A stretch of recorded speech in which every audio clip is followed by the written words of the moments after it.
¿Qué hago, Kuma? Ariel, estoy nuevamente bienvenido a mi canal de Guaritzi López.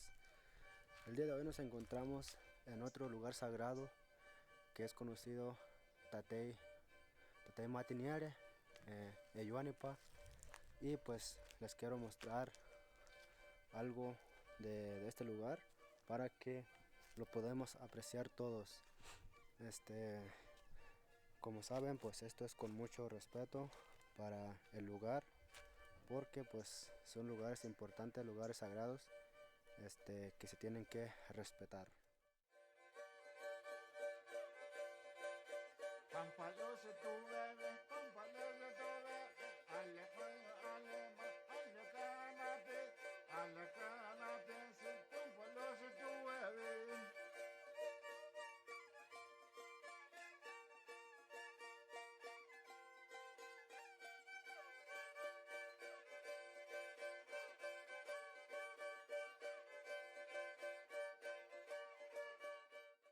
Aquí está Tatey Matiniere.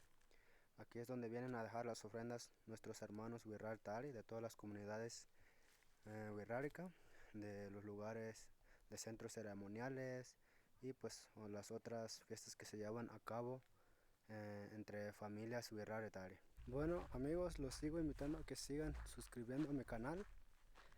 Ahorita todavía pues vamos en camino para Wirikuta. Pero todavía no hemos llegado, pero conforme vayamos avanzando les voy a ir mostrando.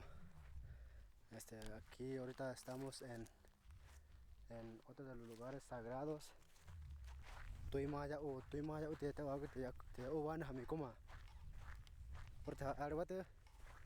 Este también es uno de los lugares sagrados, para que tengan conocimiento. Por aquí es donde pasan los jicareros también. ¿Sale? Seguimos.